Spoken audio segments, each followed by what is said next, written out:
반갑습니다. 좌우에 계신 분들하고 인사하겠습니다. 참 잘 오셨습니다. 네, 참 잘 오셨습니다. 가서 전해라 이렇게 썼어요. 뭐 전해라, 전하라 다 같은 말이지만 오늘 로마서 10장 9절부터 17절 말씀 중심으로 나누겠습니다. 어저께 그 매일 성경 본문이기도 한데요. 로마서 10장 9절 17절부터 17절까지 말씀 나누겠습니다. 이 세상에는 두 종류의 사람이 있습니다. 첫 번째 사람은 이제 코기토의 사람이 있어요. 코기토라는 말은 무슨 말인가요? 라틴어로 나는 생각한다 라는 말이에요. 나는 생각한다, 고로 존재한다. 이 말 한 사람이 누굽니까? 예, 데카르트라는 철학자죠. 그 그림 나오나요? 예, 프랑스의 철학자인 데카르트가 한 말이에요. 코기토 에르고 숨. 나는 생각한다. 고로 존재한다. 라는 말이죠. 데카르트는 인간의 이성을 가장 중요한 것으로 생각하는 합리주의자였습니다. 내가 한번 생각해 보겠다라는 거예요. 기준이 누굽니까? 나죠. 내가 한번 생각해 보겠다는 거예요. 모든 것을 내가 내 가진 이성으로 찬찬히 한번 생각해 보겠다. 모든 것을 의심하고 모든 것을 따져보겠다는 거예요. 그래서 어떻게 하겠다는 겁니까? 내 이해가 되고 내 생각에 맞으면, 내가 이해가 되고 내가 가진 이성에 그게 합당하면 그것을 받아들이고, 그렇지 않으면 나는 받아들이지 않겠다. 그런 말이죠. 굉장히 합리적이죠. 어때요? 혹시 여러분 가운데도 데카르트 같은 사람이 있습니까? 내가 기준이 돼서 내가 모든 걸 생각하고 따져보고 하나하나 살펴본 후에 내가 이해가 되면 받아들이고 이해가 되지 않으면 나는 받아들일 수 없다. 이해가 되는 것만 나는 받아들이고 이해할 수 없는 것은 나는 받아들이지 않겠다. 이런 말. 일단 굉장히 멋있어 보입니다. 결국 내 인생이 나의 것이다. 그런 뜻이죠. 나는 내가 원하는 대로 할 거야. 내가 내 마음대로 할 거야. 나한테 이래라 저래라 하지 마. 내 인생은 나의 것이니까, 내가 주인이니까, 내가 생각하고 내가 판단하고 내가 이해가 되고 납득이 되면 받아들이고, 내가 이해할 수 없는 건 받아들일 수 없어. 내가 이해되는 것만 받아들이고 내가 이해되는 것만 나는 할 거다 라고 얘기하는 굉장히 합리주의자의 모습이죠. 그런데 여러분 잘 아시는 것처럼 죄의 핵심이 무엇입니까? 그것은 바로 내가 최종 결정권자가 되려고 하는 거예요. 내가 보고 내가 판단하고 내가 결정을 내리겠다라고 하는 것, 내가 기준이 되는 것, 그게 바로 죄의 뿌리라는 것입니다. 다른 종류의 한 사람이 있는데 그 사람은 이제 크레도의 사람입니다. 크레도 무슨 말입니까? 나는 믿는다라는 말이에요. 나는 믿는다라는 것이. 크레도 우트 인텔리감이라는 말이 있습니다. 나는 이해하기 위해 믿는다라는 말이에요. 아까 처음에 말했던 사람하고 전혀 다르죠. 아까 처음에 말한 코기토의 사람은 나는 내가 이해되는 것만 받아들이겠다라고 하는 사람이고, 지금 말하고 있는 이 크레도의 사람은 내가 이해할 수 없지만, 다 알지 못하지만 나는 믿는다. 어떻게 하기 위해서? 이해하기 위해서. 둘이 전혀 순서가 다릅니다. 여러분은 어떤 사람입니까? 코기토의 사람인가요? 아니면 크레도의 사람인가요? 코기토의 사람은 아까 이야기한 것처럼 내가 이해할 수 있는 것만 받아들이겠다라고 하는 사람이기 때문에 사실은 너무나 안타까운 모습의 사람이죠. 왜냐하면 우리가 지난 시간에도 얘기했지만 자기가 이해할 수 있는 것보다 이해할 수 없는 것이 더 많기 때문이에요. 우리가 이 세상 살아가는 동안 우리에게 일어나는 여러 가지 일들과 우리 주변에 있는 모든 것들, 내가 정말 다 이해할 수 있나? 물론 이해할 수 있는 것이 있지만 이해할 수 있는 것보다 이해할 수 없는 것이 훨씬 더 많기 때문에 굉장히 안타까운 결과를 맞이하는 것이죠. 어떤 사람이 얘기한 것처럼 나는 그 진리라는 넓은 바닷가에 결국 작은 조개 껍질을 줍는 어린아이와 같다 라는 그런 말을 하는 것이 결코 과장이나 겸손의 표현이 아니라 정말 내가 알고 있는 것이라는 것은 사실 그 진리라는 망망대해 앞에 작은 조개 껍질을 줍는 그런 어린아이의 모습에 불과하다라는 것이죠.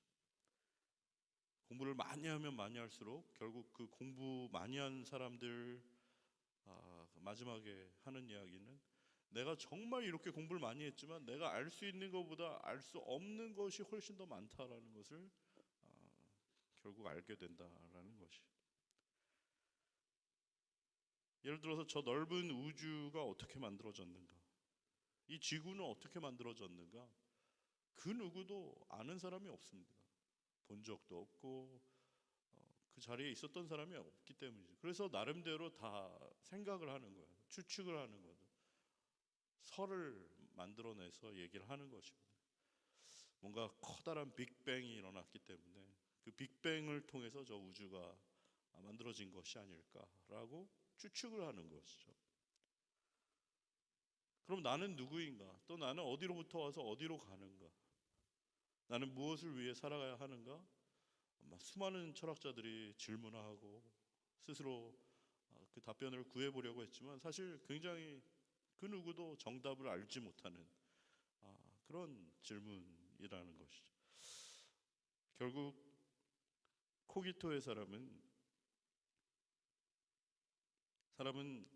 아무것도 결국 알 수 없다라는 불가지론자가 되기 쉽습니다.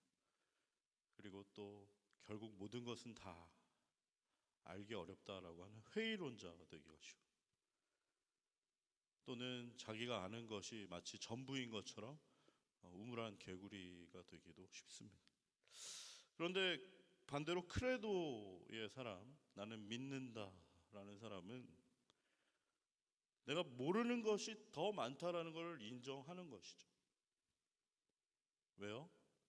나는 하나님이 아니고 하나님이 창조한 피조물인 인간에 불과하다라는 것을 겸손하게 인정하는 사람이기 때문이에요. 나는 하나님이 될 수 없고 하나님이 만드신 그 피조물에 불과하다라는 자기 인식을 분명하게 하는 사람이에요.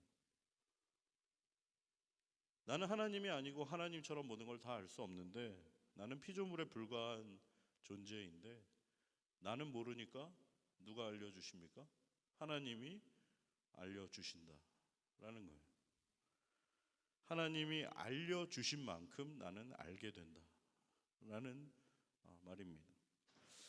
하나님이 우리에게 알려주시는 것, 하나님이 우리에게 깨닫게 하시는 것, 그것을 계시라는 말로 성경은 표현을 하고 있어요. 계시라는 것이 무슨 막 이렇게 환청이 들리고 막 이런 게 아니라 영어로 얘기하면 이제 revelation이라고 하죠. reveal이라는 말이 뭡니까? 뭔가 이렇게 덮여져 있는 것을 걷어내는 것을 reveal이라고 얘기를 하죠. 뭔가 이게 보자기 같은 걸로 덮여 있을 때는 이렇게 만져봐도 이게 뭔지 잘 몰라요. 추측할 뿐입니다. 그런데 그것을 보자기 같은 것을 걷어내면 그 안에 있는 게 뭐구나라는 것을 알게 되는 거예요. 하나님이 우리에게 알게 해주시는 것, 걷어내서 보여주시는 것을 우리는 그 정도만을 알게 되고 그 정도만을 이해하게 된다라는 것이. 아까 그 질문으로 다시 돌아가서 온 우주 만물 어떻게 만들어졌는가라는 그런 질문 앞에 아무도 본 적 없고 아무도 그 자리에 없었던 그 질문을 성경은 하나님께서 말씀하셔. 창세기 1장 1절 뭐라고 되어 있습니까? 다 같이 읽겠습니다. 시작. 태초에 하나님이 천지를 창조하시니라. 아, 온 우주 만물은 그냥 어쩌다가 생긴 것이 아니라 빅뱅에 의해서 생긴 것이 아니라 하나님이 만드신 거구나. 그분이 우리에게 알려주시는 것이죠. 땅이 혼돈하고 공허하며 흑암이 깊음 위에 있고 하나님의 영은 수면에 운행하시느니라. 하나님이 이르시되 빛이 있으라 하시니 빛이 있었고 빛이 하나님 보시기에 좋았더라. 하나님이 빛과 어둠을 나눠서 하나님이 빛을 낮이라 부르시고 어둠을 밤이라 부르시니라. 아, 그렇게 온 우주가 시작된 것이구나. 우리는 알게 되는 거죠. 또한 창세기 1장 16절부터 18절의 말씀에 보면 뭐라고 되어 있습니까? 우리 다 같이 한번 읽어볼까요? 시작. 하나님이 두 큰 광명체를 만드사 큰 광명체로 낮을 주관하게 하시고 작은 광명체로 밤을 주관하게 하시며 또 별들을 만드시고 하나님이 그것들을 하늘의 궁창에 두어 땅을 비추게 하시며 낮과 밤을 주관하게 하시고 빛과 어둠을 나뉘게 하시니 하나님이 보시기에 좋았더라. 아, 하나님이 저 태양을 만드셨구나. 하나님이 저 달과 별을 만드셨구나. 우리는 계시의 말씀을 통해서 알게 되는 것이, 하나님을 믿을 때 온 천지 만물이 어떻게 시작됐는지, 어떻게 만들어진 것인지 비로소 understand 하게 된다라는 것이. 그럼 과연 우리 인간은 어떻습니까? 창세기 1장 27절 28절 말씀에 보면 다 같이 또 읽어봅시다. 시작. 하나님이 자기 형상 곧 하나님의 형상대로 사람을 창조하시되 남자와 여자를 창조하시고 하나님이 그들에게 복을 주시며 하나님이 그들에게 이르시되 생육하고 번성하여 땅에 충만하라. 땅을 정복하라. 바다의 물고기와 하늘의 새와 땅에 움직이는 모든 생물을 다스리라 하시니라. 아, 우리 사람은 아메바였다가 원숭이였다가 사람이 된 게 아니라 하나님이 만드셨구나. 어떻게요? 하나님의 형상대로 만드셨구나. 그것을 우리는 알게 되는 거예요. 그리고 하나님이 사람으로 하여금 생육하고 번성하여 땅에 충만하고 땅을 정복하고 다스리도록 하셨구나. 우리가 살아가는 목적과 이유를 알게 되는 것이죠.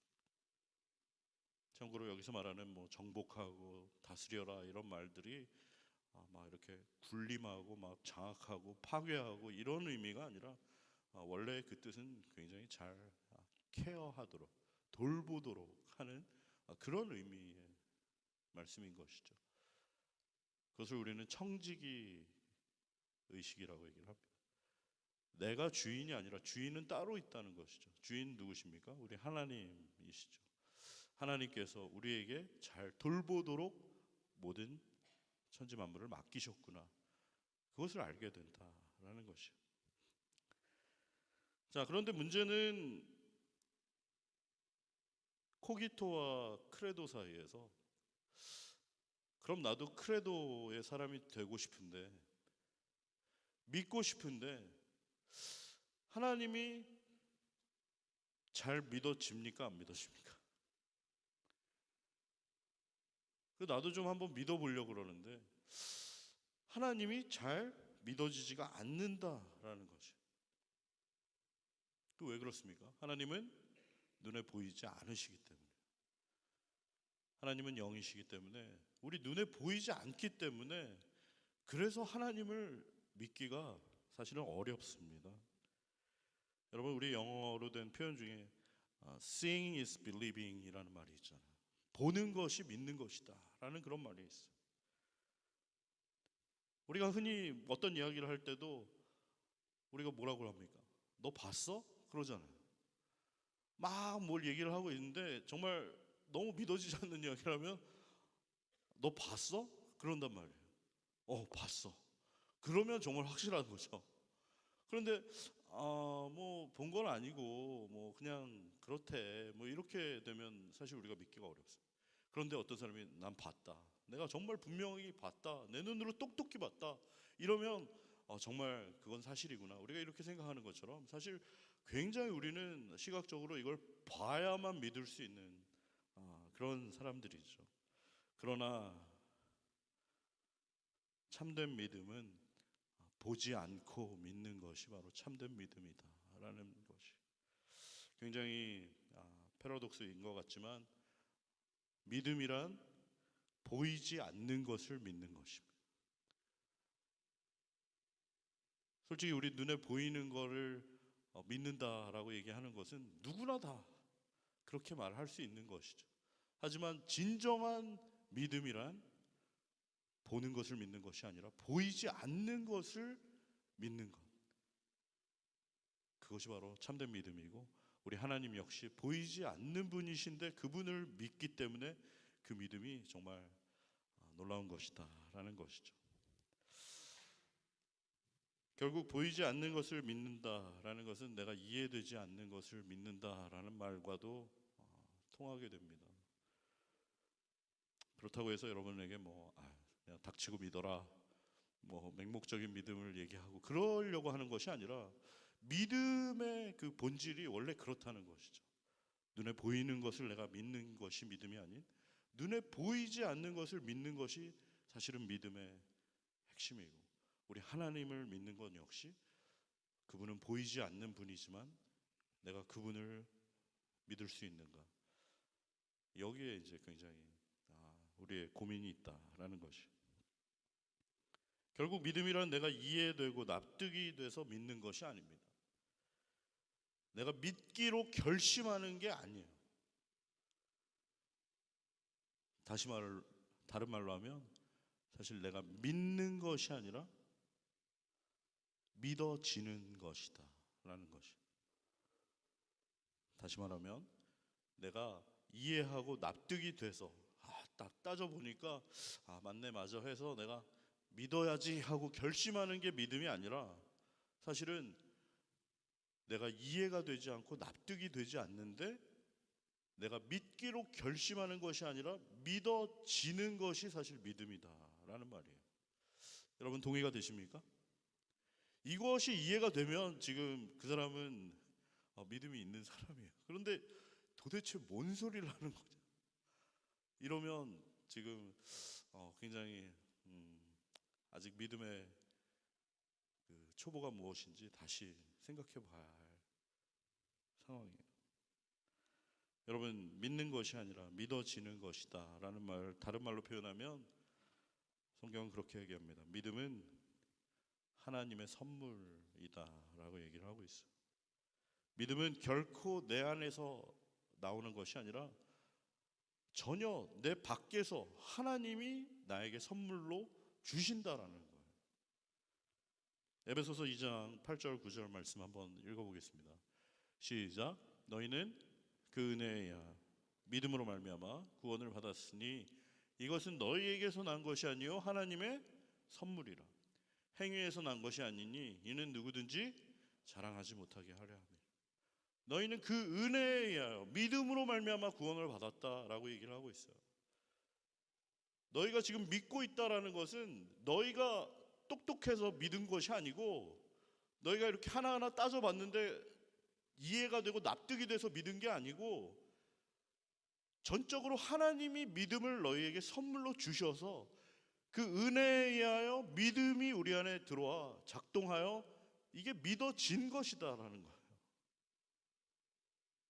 너희의 행위에 말미암은 것이 아니다. 너희가 얼만큼 머리가 좋고 IQ가 좋고 똑똑한지 이걸 잘 따져봤는지 하고 상관없이, 그것과 상관없이 하나님이 믿음을 선물로 주셔서 은혜로 말미암아 그 믿음이 우리 안에 주어질 때 그 믿음이 작동하여 믿어진 것이다 라고 지금 성경은 이야기하고 있는 것이죠. 여러분 한번 복음을 생각해 보십시오.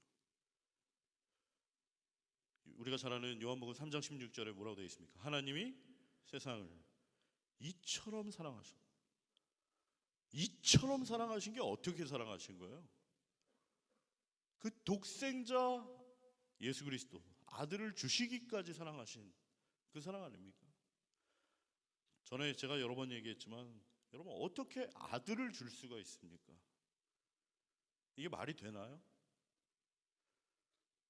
아직 지금 아들이 없으셔가지고 뭐냐 줄 수 있지 않을까? 그 말도 안 듣는 거 그렇게 생각하실 수 있지만 남의 아들이라고 너무 쉽게 생각하지 마시고 하나님이 어떻게 그 아들을 주실 수가 있느냐라는 거예요. 제가 제 말썽정이 그 말썽꾸러기 그 개구장이 아들을 진짜 말도 안 듣고 막 이런다고 그냥 줄 수가 없다는 말이죠. 아무리 돈을 많이 줘도 저는 제 아들을 줄 수가 없습니다. 그런데 어떻게 하나님은 그 아들을 줄 수가 있었느냐? 말이 안 된다는 거예요. 이해할 수 없는 이야기라는 거예요. 그리고 그 아들이 십자가에 달려 죽으셨습니다. 그런데 그 십자가에 달려 죽으신 것이 누구 때문에 죽으신 거예요? 누구 때문입니까, 여러분? 저 인간들 때문인가요? 쟤네들 때문에? 아니면 우리들 때문입니까? 그게 아니라 바로 나 대신이라. 원래 내가 거기에 죽어야 되는데 나 대신 예수님이 십자가에 달려 죽으셨다는 거예요. 여러분 믿으십니까? 믿으세요?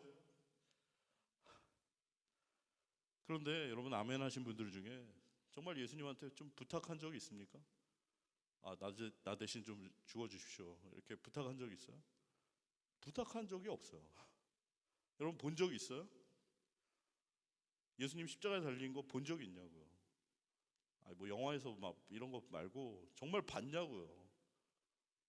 보지 못했어요. 2000년 전에 일어난 일이란 말이죠.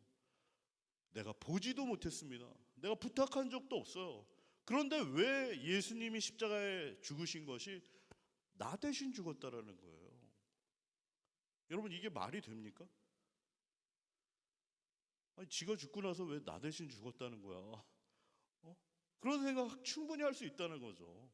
내가 본 적도 없고 부탁한 적도 없는 그 예수님이 하나님의 아들이 십자가에 달려 죽으신 것이 바로 나 대신 거기에 달려 죽으셨다라는 것이 도저히 이해할 수 없는 일이에요. 도저히 납득이 되지 않는 일이라는 거예요. 거기다가 죽었던 사람이 다시 살아났다잖아요. 여러분 죽었던 사람이 다시 살아날 수 있습니까?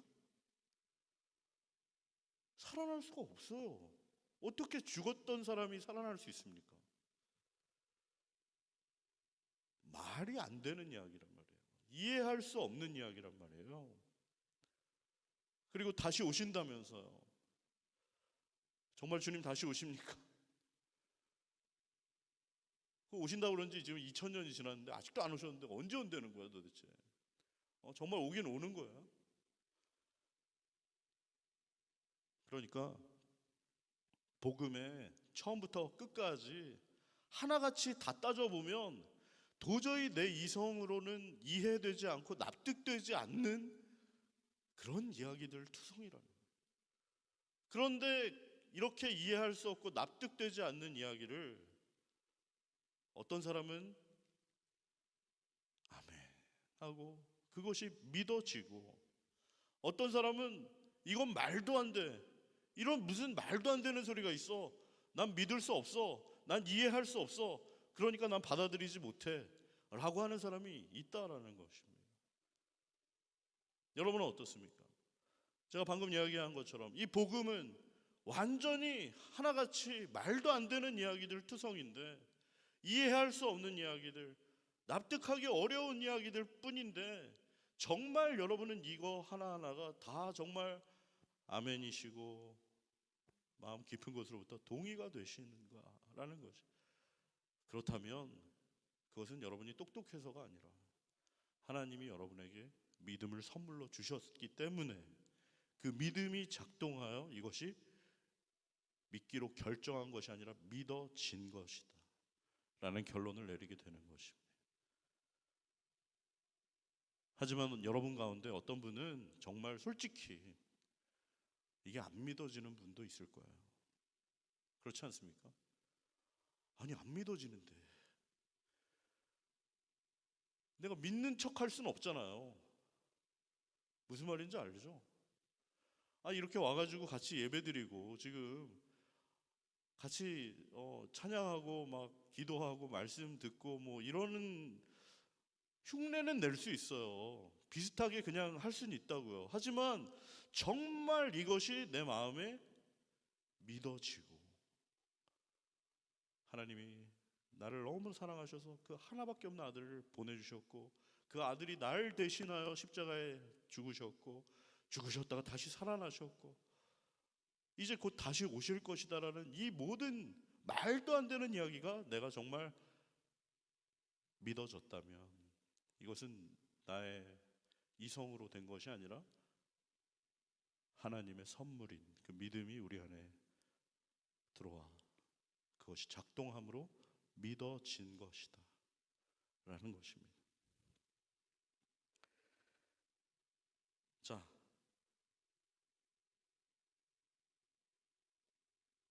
정말 하나같이 말도 안 되고 이해가 안 되는 이 이야기들로 가득한 것이 우리가 믿고 있는 복음인데, 방금 이야기한 것처럼 어떤 사람은 이게 믿어지고 어떤 사람은 솔직히 안 믿어집니다. 그러면 우리가 해야 할 일은 무엇인가? 일단은 이 복된 소식을 듣도록 전해야 돼요. 이 사람이 믿을 것인가 믿지 않을 것인가, 이 사람이 이것이 믿어질 것인가 믿어지지 않을 것인가를 고민하지 말고 일단은 전해야 한다. 왜 그렇습니까? 오늘 본문 말씀 17절 말씀에 보면 뭐라고 되어 있습니까? 17절 말씀 다 같이 읽읍시다. 시작. 그러므로 믿음은 들음에서 나며 들음은 그리스도의 말씀으로 말미암았느니라. 할렐루야. 믿음은 들음에서 나기 때문이에요. 여러분도 지금 예수 그리스도를 믿고 있는 사람 중에 분명히 어느 여러분의 인생의 한순간 이 복음을 들었습니다. 그리고 그것이 들음으로 믿음을 선물로 받았어요. 믿음은 들음에서 나고 들음은 그리스도의 말씀으로 말미암기 때문에 언젠가 하나님의 말씀을 듣는 중에 나도 모르게 하나님께서 그 믿음을 선물로 우리에게 주셔서 이 말도 안 되는 이야기가 믿어진 것이거든요. 그런데 우리 주변에 있는 사람 중에는 아직 이걸 한 번도 들어본 적이 없는 사람들이 생각보다 훨씬 더 많다는 것이죠. 오늘 본문 말씀 13절부터 15절까지 말씀 우리 다 같이 읽어보겠습니다. 13절부터 15절까지 말씀 시작. 누구든지 주의 이름을 부르는 자는 구원을 받으리라. 그런즉 그들이 믿지 아니냐는 일을 어찌 부르리요? 듣지도 못한 일을 어찌 믿으리요? 전파하는 자가 없이 어찌 들으리요? 보내심을 받지 아니하였으면 어찌 전파하리요? 기록된 바 아름답도다. 좋은 소식을 전하는 자들의 발이여 함과 같으니라. 아멘.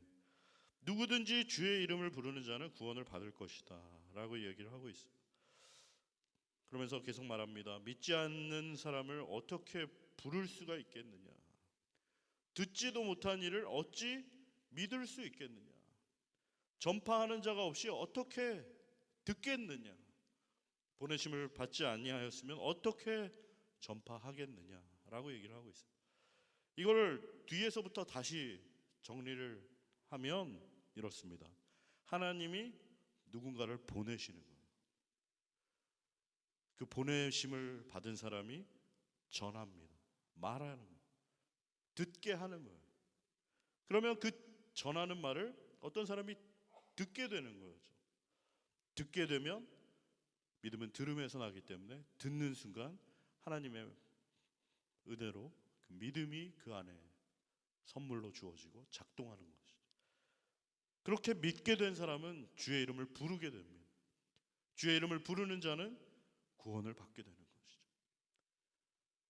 그러니까 가장 처음에 중요한 것이 무엇이겠습니까? 하나님께서 우리를 보내시는 것을 깨닫는 것이죠. 사랑하는 청년 여러분, 하나님께서는 우리를 세상으로부터 불러내셨습니다. 그 어두움에 있던 죄와 사망 가운데 있던 우리를 불러내셨어요. 하지만 불러내신 우리를 다시 그 세상 속으로 보내십니다. 어디로 보내십니까? 우리의 가정과 우리의 학교와 우리 직장과 일터로 우리를 다시 보내세요. 왜 보내시는 거죠? 가서 전하라고 우리를 보내신다라는 것이. 여러분, 한국은 내일 추석 명절이라고 합니다. 여기 지구 반대편 호주에서 살면서 명절 기분도 나지 않고 송편도 먹을 수 없고 명절이 명절 같지도 않고 이런 상황 가운데 여러분 많이 좀 힘드신가요? 오히려 어른들 잔소리도 안 듣고 결혼 언제 할 거냐 취업 언제 할 거냐 이런 소리 안 들어서 우리 더 좋은 것도 있지 않습니까? 그러니까 한국에 있는 청년들 가운데는 다들 명절 때 고향으로 갈 때 고향에 일부러 가지 않는 그런 청년들도 많아요. 혼추족이라고 그러더라고요. 혼자 추석을 보내는. 그 어차피 가면 계속 결혼 언제 하니 취직 언제 하니 연봉이 얼마니 이런 잔소리를 계속 들으니까 가기가 싫은 거예요. 고향 앞으로 가기가 싫습니다. 친척들 만나기가 싫어요. 하지만 우리 주님께서는 사실 우리를 불러내셨지만 다시 보내십니다. 왜 보내는가? 전하라고. 어떻게 해서든지 때를 얻든지 못 얻든지 이 복된 소식을 전하라고 우리를 보내시는. 그들이 듣던지 안 듣던지, 그들이 이것을 듣고 믿게 되던지 믿게 되지 않던지 그거 걱정하진 말고 일단은 듣게 하라는 것이에요. 전하라는 것이에요. 예수 그리스도 십자가 그 복음을 듣게 하도록 전하라는 것입니다. 그렇게 전할 때, 그 소식을 들을 때 너무나 놀랍게도 어떤 사람은 정말 하나님의 그 선물인 믿음이 그 안에 주어짐으로 그것이 작동하여 그것이 믿어지고 주님의 이름을 부르고 구원을 받게 되는 그런 놀라운 일이 일어난다라는 것이. 그러니 전적으로 하나님을 신뢰하고 전적으로 하나님을 의지하고 전하라라는 것이 오늘 말씀을 통한 주님의 음성인 줄로 믿습니다. 여러분 잘 알고 계신 그 누가복음 15장에 나오는 그 탕자 이야기 잘 아시잖아요. 여러분 그 둘째 아들이 아버지에게 버릇없이 자기에게 주실 그 유산을 미리 좀 땡겨달라고 해갖고 그 돈 가지고 그냥 먼 나라 가서 그냥 허랑방탕하게 다 쓰고 그 돼지 주엄 열매 먹으면서 막 그 돼지들하고 같이 이렇게 있을 때 거기서 생각했다고 그러지 않습니까? 우리 아버지 집에 돌아가면 정말 하인들도 먹을 건 걱정하지 않고 잘 사는데 내가 다시 아버지에게 돌아가서 좀 이제는 나를 아들로 여기지 마시고 그냥 하인들 중에 한 명으로 여기십시오 하면서 그렇게 다시 돌아갈까 하고 이렇게 다시 아버지에게 돌아오는 그런 모습이 있잖아요. 그 아들 집 나간 이후로 그 아버지가 한시라도 주니 다리 뻗고 이렇게 편하게 주무셨을 때가 있었겠습니까? 그 아주 못된 놈 아주 나가니까 아주 그냥 속 시원하다 하면서 그냥 발 뻗고 주무셨을까요? 그럴 리가 없다는 것이죠. 그 아버지는 항상 그 집 나간 둘째 아들 언제 돌아오나 항상 그 마을 어귀에 나가서 바라보면서 기다리는 그 아버지의 모습을 우리는 성경을 통해서 봤습니다. 그런데 거기서 문제가 되던 것은 누군가요? 거기 집에 있던 그 아버지의 첫째 아들. 그 아버지의 첫째 아들 나중에 그 아들이 둘째 아들이 돌아왔다고 아버지가 잔치하고 막 기뻐할 때 전혀 거기에 대해서 기뻐하지 않고 아버지와 함께 자리를 하지 않아 원망하고 불평하고 그랬던 모습을 우리는 알고 있어요. 여러분 정말 그 첫째 아들이 원래 했어야만 하는 어떤 반응은 무엇입니까? 정말 그 아버지가 집 나간 둘째 아들 그렇게 안타깝게 생각하시면서 매일매일 기다리시는 그 아버지의 마음을 정말 헤아리고 있다면 사실은 그 집 나간 둘째 아들을 찾으러 갔어야 되는 것이죠. 아버지, 제가 나가서 우리 집 나간 둘째 동생 어디 있는지 알아보겠습니다. 그리고 제가 찾아오겠습니다 해서 어떻게 해서든지 그 아버지의 안타까워하는 마음을 알고 있다면 찾아가서 그 둘째 동생 어떻게든 만나서, 야, 너 정신 차려라. 다시 아버지가 너 기다리고 계시다. 돌아가자 하고 데리고 왔어야 되는데 전혀 아버지의 마음을 헤아리지 못하고 그저 자기가 맡은 일 열심히 한다라는 것만 자기 의의로 내세우면서 결국 아버지를 원망하고 불평하는 그런 너무 안타까운 모습이 우리는 잘 알고 있습니다. 사랑하는 우리 청년 여러분, 어, 아까 우리 광고하고 기도할 때도 얘기한 것처럼 11월 18일은 우리가 이제 전도 축제로 전 교회적으로 하려고 합니다. 이때는 각 순별로 정말 지금까지 우리 함께 그동안 예배하고 함께 교제 나누고 있었는데 지금 어디 가 있는지 전혀 소식을 알 수 없고 어디서 뭐 하고 있는지 정말 연락이 되지 않고 있는 그런 형제 자매들이 분명히 우리 각 순마다 있지 않습니까? 그런 한 사람 한 영혼을 우리가 좀 함께 품고 그 영혼을 위해서 기도하고 그 영혼을 위해서 찾아가고 만나고 다시 함께 하나님을 예배할 수 있도록 그렇게 하자라는 그런 취지에서 하고 있습니다.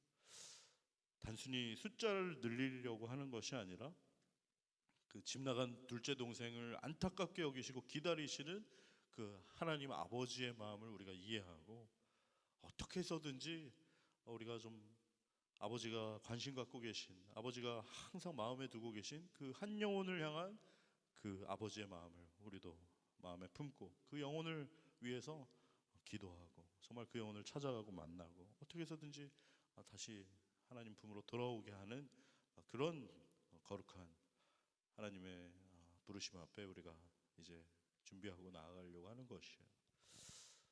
바라기는 우리가 어제 말씀 묵상했던 이 로마서 말씀 통해서 그리고 또 지금 이 설교 시간에 듣는 이 말씀을 통해서 우리에게 그 무엇보다도 이 한 영혼을 안타깝게 여기시는 한 영혼을 찾아 정말 언제나 돌아오기만을 기다리시는 그 아버지의 마음을 우리가 헤아리고 이해하고 정말 그렇게 아버지의 손과 발이 되어서 찾아가고 만나고 데려오는 다 첫째 아들 다 되시기를 주님의 이름으로 축원합니다.